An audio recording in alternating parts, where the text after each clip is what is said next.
이 새벽에 주님 전에 나와 기도하시며 하루를 시작하시는 여러분의 삶에 하나님의 보호하심과 인도하심이 함께 하시기를 주님의 이름으로 축원합니다. 지금 열왕기상하 역대상하는 이스라엘이 바벨론의 포로로 끌려가고 멸망당하기까지의 이야기라면, 이제 에스라부터 느헤미야, 에스더는 바벨론 포로 생활에서 이스라엘로 귀환하는 그러한 역사의 시간들입니다. 에스라서는 역대기를 기록한 에스라에 의해서 기록되었는데, BC 537년경에 이스라엘 백성들 1차 포로 귀환 때부터 3차 포로 귀환까지를 적고 있습니다. 그러니까 이스라엘이 바벨론에서 돌아와서 어떻게 생활했는지 그런 상황들을 적고 있는 것이죠. 바벨론에서 돌아온 이스라엘은 하나의 정신이 필요했습니다. 그래서 하나님을 섬기고 그 하나님을 잘 섬겼을 때 우리가 전성기를 맞이했다.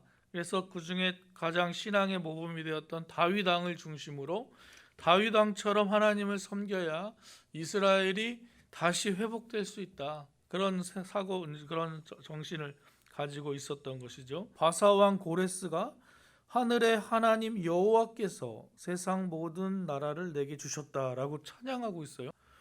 하나님을 찬양하는 이방인들 중에 이 고레스 왕이 들어있는 것이죠. 그래서 고레스 왕을 성경에서는 하나님이 세우신 왕 이렇게 생각합니다. 바벨론 제국에 이어서 새로운 패자가 된 페르시아 제국은 식민지 국가들에 대해서 강제 이주와 같은 억압을 펼치는 대신 다시 돌려주고 또 정치적으로 종교적으로 자유를 허가했습니다.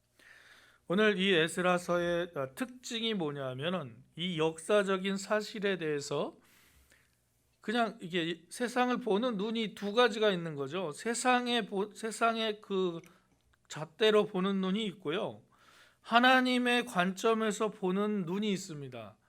우리는 하나님의 자녀들이기 때문에 세상을 볼 때도 하나님의 관점으로 볼 수 있는 믿음의 그 관점이 있어야 됩니다. 지금 에스라는 선포하는 거예요. 이 역사적으로는 그냥 고레스가 왕이 됐고 고레스가 그 식민지 정책을 바꿔서 이스라엘이 예루살렘으로 돌아가도록 했다, 이렇게 생각할 수 있는 게 오늘 에스라는 그게 아닌 거죠. 하나님께서 고레스 왕을 세우시고 그 고레스 왕을 감동시키셔서 하나님의 백성을 다시 예루살렘으로 보내게 하시고 그 예루살렘에서 성전을 건축하게 하셨다. 관점이 다른 겁니다. 세상 사람들이 보는 관점과 믿음의 사람들이 보는 관점이 달라야 되는 것이에요. 그래서 똑같은 사건이 있더라도 우리는 하나님께서 이것을 통해서 무엇을 하실까, 왜 하나님께서 이런 일을 이루셨을까를 바라볼 수 있는 눈이 필요하죠. 그렇지 않고서는 우리가 이 땅에 살아가면서 실망과 낙심과 절망만 할 수밖에 없습니다. 하나님, 왜 우리가 하나님을 섬기는 백성인데 우리가 이런 일을 당해야 됩니까? 하면서 절망을 한 이스라엘 백성들의 내용들이 지금 성경에 쭉 나와 있는 거예요. 이 사람들이 우리가 하나님을 섬기는 백성인데 어떻게 바벨론에게 질 수가 있습니까? 하나님이 없습니까? 하나님 성전에 안 계십니까? 하나님이 바벨론 신보다 힘이 약합니까?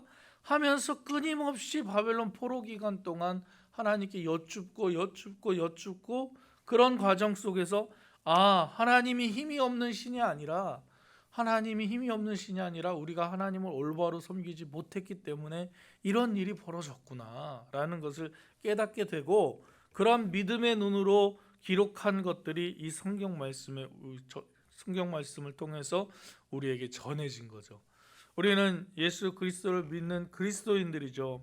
세상을 바라볼 때 어떤 인과관계로만 이해하려는 것이 아니라 하나님께서 이 세상을 어떻게 이루어 가시는지 섭리를 바라볼 수 있는 믿음의 눈이 필요합니다. 오늘도 우리가 살아가는 하루하루의 모든 시간 속에서 하나님이 우리에게 어떤 일을 펼쳐 가시는지, 왜 이런 일이 일어났는지, 이것을 통해서 하나님은 또 어떻게 역사하실 건지를 바라보는 믿음의 눈이 여러분에게 있기를 주님의 이름으로 축원합니다.